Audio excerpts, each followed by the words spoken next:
Provavelmente você já viu alguma notícia sobre a confusão que está acontecendo entre o Monark, o Igor e o Flow Podcast. O YouTube Monark, do Flow Podcast, causou polêmica nas redes sociais após fazer um comentário defendendo a criação de um partido nazista no Brasil. E o que pouca gente está discutindo é o que realmente esse caso ensina.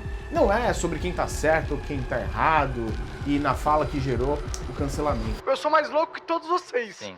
Eu acho que o nazista tinha que ter o partido nazista Eu acho que não. reconhecido pela lei. Se o cara quiser ser um anti-judeu, eu acho que ele tinha direito de ser. É sobre como a falta de estrutura societária prévia se transformou em uma briga pública sobre contrato, marca e dinheiro. Nesse vídeo eu vou te mostrar o que aconteceu juridicamente nesse caso, por que ele poderia ter sido resolvido de uma forma mais simples e o que você precisa fazer agora com o seu negócio para nunca passar por nada parecido com isso. Eu sou Danilo Mello, advogado especializado no mercado digital da Creator Economy, com um escritório que atua exclusivamente nesse mercado, e esse canal existe para proteger você que está aqui construindo o seu negócio na internet. Vamos lá, sobre o que aconteceu. Em fevereiro de 2022, o Monark ele protagonizou uma fala infeliz no Flow Podcast que gerou o cancelamento que extrapolou a internet e foi parar nos jornais, na grande mídia. O resultado foi uma sequência de problemas graves: perda de patrocinadores, investigação do Ministério Público, penalização do próprio YouTube, e não só para o Flow Podcast, mas para outros canais vinculados àquela estrutura. E para tentar conter a sangria, o dano, a solução que eles encontraram foi a saída do Monark da empresa. O Igor seguiria sozinho na frente das operações. Para formalizar isso, eles fizeram um contrato de compra e venda de cotas da holding que controla o Flow. E o Monark transferiu para o Igor a integralidade das suas cotas, que eram de cerca de 49%, pelo valor de 10 milhões de reais em 200 parcelas de 50 mil reais por mês. Rapaz, isso aí, ó, financiamento bom, hein? Só faltou colocar cheque voador. Mas tudo isso estava atrelado à lucratividade da empresa. Esse é um dos pontos discutidos aí, porque ficou muito ambíguo.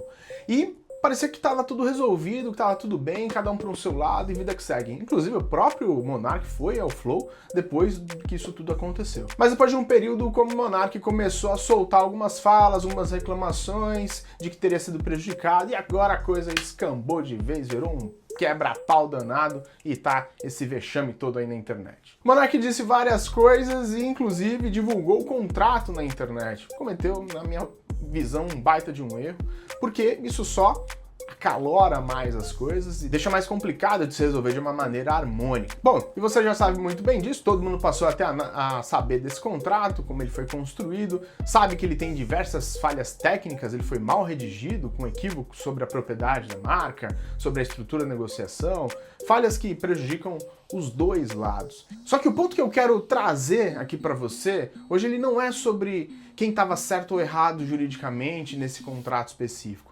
O que eu quero falar com você é sobre uma questão prévia, anterior a isso, que para mim é muito mais importante, que é a falta de organização societária desde o início do negócio. Vamos lá, qual foi o erro de origem? Tratar um negócio relevante como se ele fosse só um canal de YouTube. Se você tem um podcast, um canal no YouTube, um perfil no Instagram, e através do qual você monetiza, traz clientes, vende o seu produto, você não tem só um canal, um perfil, você tem uma empresa, um negócio. E como empresa, ele precisa ser tratado. O Grupo Flow, ele não ignorou completamente isso. Eles fizeram um contrato, registraram a marca. Isso já é muito mais do que a maioria das pessoas fazem. Mas pro tamanho que aquele negócio tinha naquele momento, ele estava muito longe de ser o mínimo ideal. E por quê?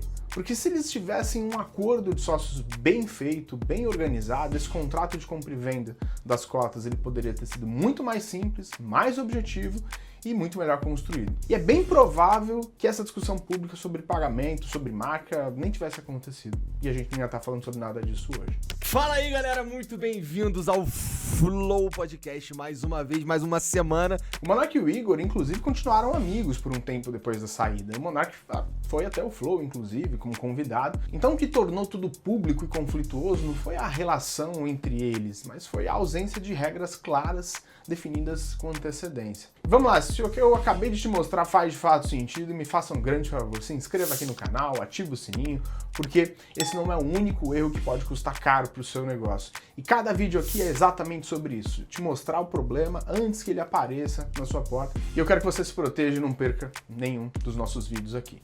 E pegando esse caso como gancho, eu quero te mostrar o que você deve fazer assim que o seu negócio passar a ter relevância profissional ou financeira para você.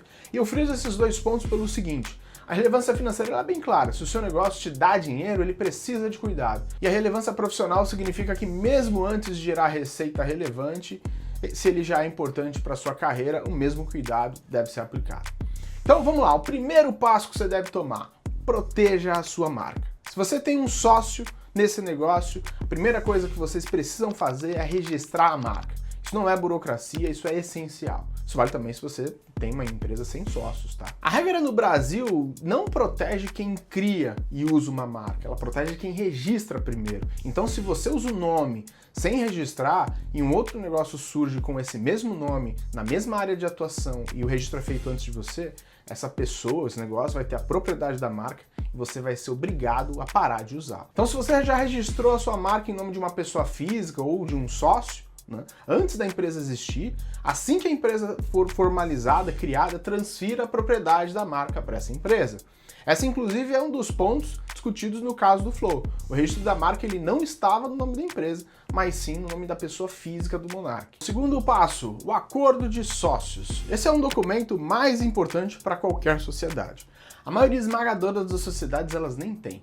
E eu costumo dizer que o acordo de sócios é o manual da sociedade, porque tudo que envolve gestão de negócios deveria estar ali, de forma detalhada para ser consultado. E aí, como você já sabe, né, se as empresas não têm, é por isso que a gente tem tanto processo judicial, tanta briga de sócios e tanta empresa deixando de existir por causa desse problema. Então tudo que envolve a gestão do negócio deve estar ali, de forma bem detalhada, para ser consultada. E um bom acordo de sócios, ele trata da função de cada sócio, dos deveres deles no negócio, de quem administra a empresa, quais são os limites dessa administração, de como funciona a distribuição de lucros, se ela é proporcional ou não, as cotas de cada sócio no negócio e como é feito o pagamento do prolabore. Então ele precisa ter todos esses cenários, prever todas essas dificuldades. E o que acontece, por exemplo, se um sócio morre, se um sócio quer sair, se você precisa excluir um sócio, que é o caso exatamente o que aconteceu com o Monark. Um bom acordo de sócios, ele trata da função de cada sócio, dos direitos e deveres, do exercício dessa função, de quem administra a sociedade, quais são os limites dessa administração, como vai funcionar a distribuição de lucros, se ela é proporcional ou desproporcional, as cotas de cada sócio, como é que é feito o pagamento de prolabore, ou seja, ele também vai precisar prevenir os cenários difíceis dessa sociedade, o que acontece se morre um sócio, o sócio quer sair, o que faz, precisa excluir o sócio, e aqui entra exatamente o que aconteceu com o Monark, qual que é a regra, quais são os fatos que geram essa exclusão e como esse sócio é remunerado após a saída.